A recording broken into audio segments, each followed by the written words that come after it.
अस्सलाम वालेकुम। तो भाई ये वीडियो बना रहा हूँ मैं WTC के बारे में, वर्ल्ड टेस्ट चैंपियनशिप। तो लोगों को WTC के बारे में सिर्फ इतना पता है कि जो टॉप पे दो टीम्स होती हैं इनका फाइनल हो जाता है, लेकिन ये नहीं पता कि इनके पॉइंट्स कैसे कैलकुलेट करते हैं, इनकी परसेंटेज कैसे कैलकुलेट करते हैं। देखो इसको मैं इजी वे में समझाता हूँ कि जितनी भी टीम्स होती हैं WTC साइकिल में वो 6 टेस्ट सीरीज खेलती हैं। 6 इन 6 टेस्ट सीरीज में 3 होम पे होती हैं और 3 होती हैं अवे पे। और अब तुम्हें लग रहा होगा जो टीम सबसे ज्यादा टेस्ट सीरीज जीतती है वो फाइनल खेलती है। नहीं, ऐसा नहीं। WTC का फाइनल खेलने में टेस्ट सीरीज जीतो या हारो इसका कोई रोल नहीं है। असल रोल है मैचेस का। मैच इस पूरे साइकिल में आप 6 दफा टेस्ट सीरीज खेलोगे और 6 दफा टेस्ट सीरीज खेलने में जितने भी मैचेस खेलोगे उन मैचेस में जितने भी जीतोगे, एक मैच जीतने पे 12 पॉइंट्स मिलेंगे। समझ आइए? मतलब टेस्ट सीरीज जीतो या हारो, टेस्ट सीरीज जीतने पे कुछ नहीं मिलना, सही है, लेकिन एक मैच जीतने पे 12 पॉइंट्स मिलने। दोबारा सुनो, 6 दफा टेस्ट सीरीज खेलनी है और 6 दफा टेस्ट सीरीज खेलने में जितने भी मैचेस खेलोगे उन टेस्ट सीरीज में जितने भी मैचेस हैं, एक एक मैच जीतने के 12 पॉइंट्स मिलेंगे। 12 point. For example 6 test series में 18 मैचेस हैं, 6 टेस्ट सीरीज में 18 मैचेस हैं और 18 के 18 एक टीम जीत गई है, तो उसके पॉइंट्स कितने हुए? 216। आ रही है समझ? इस तरह ही अगर 18 मैचेस में से 15 जीत जाओगे तो 180 पॉइंट्स होंगे। ठीक है ना?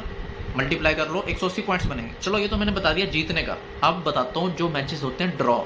ड्रॉ में मिलते हैं 4 पॉइंट्स। समझो 10 मैचेस हैं, एक टीम ने 10 मैचेस खेलने हैं जिसमें से 5 जीतते हैं। 5 मैचेस के आप 12 को मल्टीप्लाई करो, 60 पॉइंट्स हो गए। 60 3 ड्रॉ में, तो 3 को 4 से वो करो मल्टीप्लाई, 12 पॉइंट्स ये हो गए। 60 जीतने वाले और 12 ये ऐड कर दो, 72, टोटल 72 पॉइंट्स। दोबारा सुनो, जीतने के 12 पॉइंट्स और ड्रॉ होने के 4 पॉइंट, और जो मैचेस हारते हैं उसमें कोई पॉइंट नहीं मिलता। ये तो हो गए पॉइंट्स। अब आपके दिमाग में आ रहा होगा, जो टीम 5 मैचेस की सीरीज खेल रही है उसको तो फायदा है भाई, उसको तो ज्यादा पॉइंट्स मिलेंगे। तो इस कंफ्यूजन को दूर करने के लिए ICC ने कंसेप्ट निकाला है परसेंटेज का। भाई परसेंटेज जिसकी ज्यादा है वो टॉप पे है और जिसकी उससे कम है वो दूसरे नंबर पे है, फिर ऐसे ही ऑनवर्ड्स। इसके स्टेप्स माइंड में रखो कि भाई परसेंटेज काउंट होगी पॉइंट्स की बिना पे। ठीक है, पॉइंट्स के बगैर परसेंटेज काउंट नहीं हो सकती, लेकिन पॉइंट्स की बिना पे रैंक काउंट नहीं होगा कि भाई उसके इतने पॉइंट्स हैं तो वो नंबर 1 पे, अगर उसके इससे नीचे हैं तो नंबर 2 पे। नहीं, वो होगा परसेंटेज के मुताबिक। रैंकिंग होगी वर्ल्ड टेस्ट चैंपियनशिप साइकिल में परसेंटेज के मुताबिक। अच्छा अभी पिक देखो, इसमें पॉइंट्स कम ज्यादा हैं टीम्स के, लेकिन रैंकिंग हुई है परसेंटेज के मुताबिक।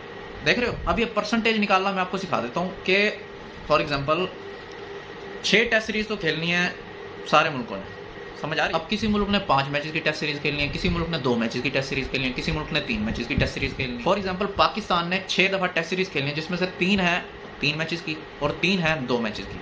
समझ आ रही है? 3 दफा टेस्ट सीरीज खेलनी है 3-3 मैचेस की और 3 दफा टेस्ट सीरीज खेलनी है 2-2 मैचेस की। अब 6 टेस्ट सीरीज में टोटल मैचेस कितने हुए? 15। कैलकुलेट कर लो ना, 15 ही बने ना।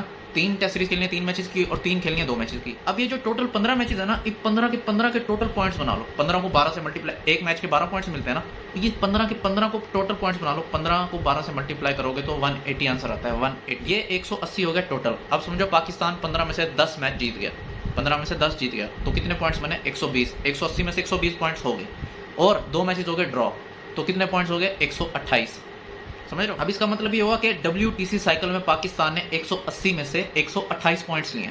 128। अब इसकी परसेंटेज निकालो, 60 और 70 के दरमियान में परसेंटेज बनेगी। ये परसेंटेज होगी टोटल, और इस परसेंटेज की बेस पे पाकिस्तान की रैंकिंग बनेगी WTC साइकिल में। समझ आ रही है? चलो एक और एग्जांपल देता हूँ कि इंडिया ने 6 दफा टेस्ट सीरीज जो खेलनी है WTC साइकिल में, उन 6 में से 5 दफा ऐसी टेस्ट सीरीज है जिनमें 5 मैचेज हैं। ठीक है, और एक ऐसी टेस्ट सीरीज है जिसमें 3 मैचेज हैं। अब टोटल मैचेज कितने हुए? 28।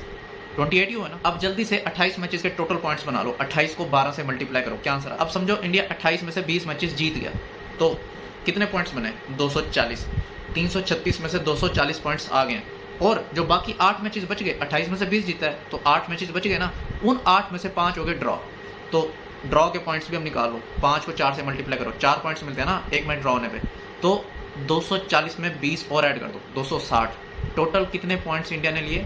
336 में से 260। तो अब सिंपल इसका परसेंटेज निकाल लो कि 260 पॉइंट्स हैं 336 में से, इसका जो भी परसेंटेज बनेगा इसी परसेंटेज के मुताबिक इंडिया का रैंक बनेगा WTC साइकिल में। आ रही है समझ? आगे से ये नहीं देखना कि कितनी सीरीज जीतती हैं, कितना ये मैचेस देखने हैं, कितने मैचेस जीते हैं, कितने मैचेस ड्रॉ हुए, और जो स्लो ओवर रेट होता है उसका 1 पॉइंट कट होता है। जैसे अब इंडिया के 260 पॉइंट्स हैं, लेकिन WTC साइकिल में मतलब इन्होंने एक मैच में 2 ओवर लेट डाले हैं, कि टाइम हो गया था उसके बाद 2 ओवर डालें, तो इनके पॉइंट्स हो जाएंगे 258। अब ये इस WTC का टेबल देखो जो ये चल रही है WTC, इसमें इंडिया 9 में से 6 मैचेस जीता है और 1 ड्रॉ हुआ है।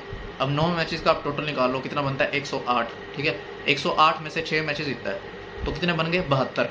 108 में से 72 और एक ड्रॉ हुआ है, तो कितने बन गए 76। लेकिन इधर लिखा आ रहा है 74 पॉइंट्स। इसका क्या मतलब है, 2 पॉइंट्स कट गए हैं स्लो ओवर रेट की वजह से। और 108 में से 74 का परसेंटेज निकाल लो, तो वो परसेंटेज इधर लिखा हुआ है और उसी के मुताबिक इंडिया नंबर 1 पे है। अब ऐसे पाकिस्तान का देखो, 5 में से 2 मैचेस जीता है, तो 2 मैचेस में कितने पॉइंट्स बनते हैं, 24।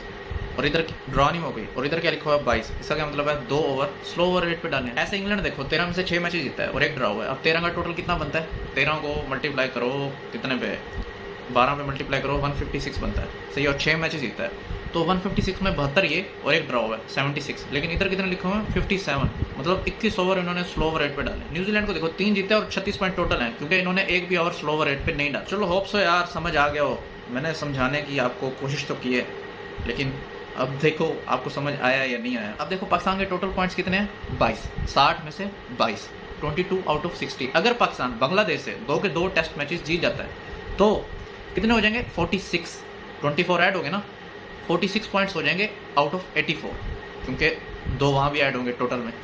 84 में से 46 पॉइंट्स का मतलब है कि 50 से अबव परसेंटेज, और 50 से अबव परसेंटेज का मतलब है तीसरा रैंक WTC साइकिल में। चलो ये थी आज की वीडियो। अब आगे बहुत सारे टेस्ट मैचेस आ रहे हैं, तो मैंने कहा आपको बता दूं कि कैसे कैलकुलेट करते हैं, वरना हर कोई गूगल खोल के खड़ा होता है कि भाई पहले 2 पे कौन सी टीम है, पहले 2 पे। अब अगर आपको समझ आ गया ना जो मैंने वीडियो में बताया, तो अब जो भी टेस्ट मैच हो रहा होगा आप ये देखोगे कि भाई हाँ जीतेंगे तो 12 पॉइंट्स ऐड हो जाएंगे, ठीक है, हारेंगे तो एक भी पॉइंट ऐड नहीं होगा, ड्रॉ हो गया तो 4 पॉइंट्स ऐड हो जाएंगे। फिर इनकी परसेंटेज कैसे निकालनी। अब देखो पाकिस्तान इन 2 टेस्ट मैचेस में क्या करता है जो आ रहे हैं, पाकिस्तान वर्सेस बांग्लादेश वाले टेस्ट मैचेस।